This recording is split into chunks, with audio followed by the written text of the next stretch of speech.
On va parler d'un site e-commerce dédié à la lutte contre le gaspillage avec vous, Clément Méry. Bonjour. Bonjour. Ce site, il s'appelle Willy Anti-Gaspi. Il a été créé, je crois, en février 2022. Tout à fait. Si je ne me trompe pas. Alors, on y trouve principalement des produits alimentaires, des produits secs, bio, des boissons, mais aussi des produits bébés, d'hygiène. D'où viennent tous ces produits?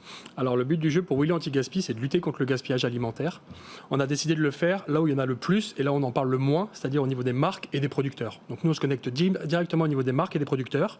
On achète des stocks qui auraient fini à la poubelle pour plein de mauvaises raisons, des surstocks, des dates courtes, des problèmes d'emballage, des changements d'étiquettes. On les récupère à l'entrepôt et après on les revend partout en France entre 25 et 50% moins cher. Donc vous jouez sur les dates de durabilité minimale? Exactement, c'est les DDM, c'est les anciennes DLUO. Le but du jeu, nous, c'est produits secs, ça veut dire que c'est des produits que vous pouvez consommer sans aucun risque sanitaire après la date. Malheureusement, la grande distribution parfois n'en veut pas pour plein de mauvaises raisons et donc ils sont jetés alors que c'est des produits qui sont tout à fait consommables et qui n'ont rien à faire dans la poubelle. Quelles sont les économies qu'on peut réaliser par exemple sur des produits bio chez vous? C'est énorme. Nous, on est entre 25 et 50% moins cher. Donc, si on parle de vraie économie, nous, on a deux propositions de valeur. La première, c'est rendre ces bons produits-là accessibles à tous, donc si on parle de vraie économie. Et la deuxième proposition de valeur, c'est de lutter contre le gaspillage alimentaire. Il y a 93% des Français qui trouvent ça inacceptable et on propose une solution hyper concrète. Si je prends un lait de coco, un lait de soja Bjorg chez vous, il va me coûter à peu près combien? J'ai plus tous les chiffres en tête, mais en tout cas, en moyenne, je vous dis, c'est 30% d'économie et à produits comparables. Donc c'est le même produit que vous allez retrouver dans les magasins bio spécialisés ou dans des circuits de distribution traditionnels.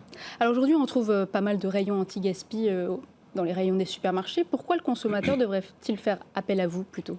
Alors plein de raisons. Nous, on est 100% en ligne, donc on est un e-commerce. Vous allez faire vos courses, vous avez le choix des produits, vous pouvez les choisir, épicerie sucrée, épicerie salée. Vous êtes livré chez vous ou en point relais. Donc il y a aussi l'accessibilité géographique. Parfois, vous n'avez pas forcément un magasin bio spécialisé à côté de chez vous. On répond à cette problématique-là. Et puis, vous avez le choix des produits. Nous, on a des produits qui sont très connus, qui sont des produits phares pour le grand public, des encres. Je dis, je connais ce produit-là. Et on a aussi des produits, des petites marques moins distribuées. Et nos clients sont très contents de pouvoir aussi faire ces rencontres et découvrir des nouvelles marques. Donc vous livrez depuis votre entrepôt qui est situé à Saint-Ouen, Seine-Saint-Denis, avant d'être acheminé à travers toute la France. Oui. En combien de temps livrez-vous? Est-ce que c'est gratuit? Et que faites-vous en cas de non-livraison? Alors, on livre dans toute la France, 4 jours à peu près en moyenne. Donc on n'est pas du tout sur du quick commerce, c'est pas notre sujet, mais on veut quand même proposer une livraison rapide. C'est ce qu'on fait.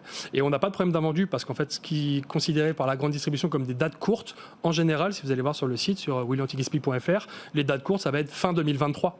Donc en fait, c'est des fausses dates courtes et la rigidité du système de distribution actuel ne permet pas de les avoir dans la grande distribution, mais c'est des produits qui restent encore avant date 6 mois. Vous avez le droit de le faire? Il n'y a pas de réglementation par rapport à ça? Tout à fait. La DDM, c'est une recommandation de consommation. Donc vous pouvez vendre les produits et vous pouvez consommer les produits après la date. Ce qu'on dit souvent, c'est aussi utiliser le bon sens. C'est goûter les produits, regarder, mais ce n'est pas des produits qui vont changer sur le thé, le café, le chocolat.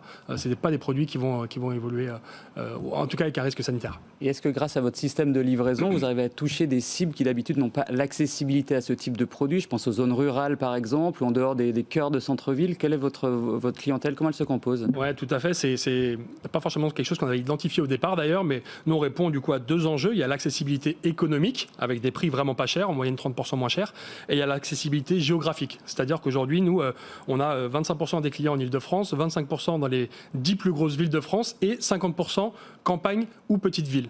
Ça veut dire qu'il y a plein de gens qui sont intéressés par les produits qu'on propose sur le site internet, qui n'ont pas accès, soit c'est trop cher, soit j'ai pas le magasin qui propose ces types de produits à côté de chez moi.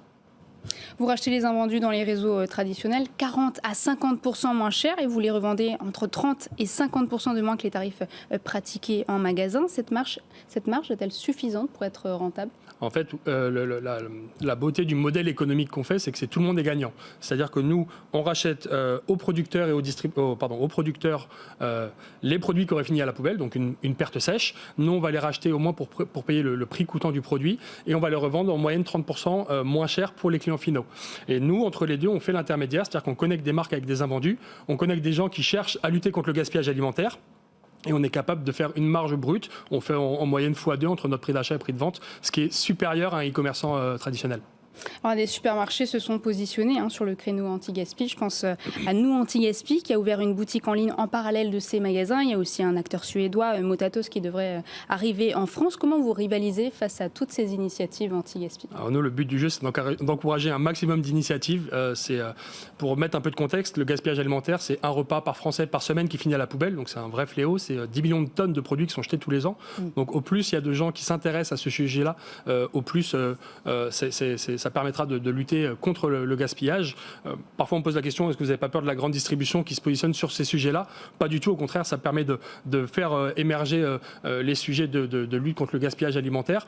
L'intérêt qu'on a, nous, c'est qu'on ne fait pas 1000 choses. Nous, on lutte contre le gaspillage alimentaire. C'est-à-dire quand vous allez sur willyantigaspi.fr, vous savez la cause qu'on défend et vous savez que les produits que vous allez trouver, c'est soit des produits bio, soit des produits locaux et que vous allez les payer en moyenne 30% moins cher. Donc vous l'avez dit, le gâchis alimentaire concerne encore 10 millions de produits par an. Merci beaucoup Clément Méry. Je rappelle que vous êtes cofondateur de Willy Anti-Gaspi. On passe tout de suite aux chiffres de la semaine.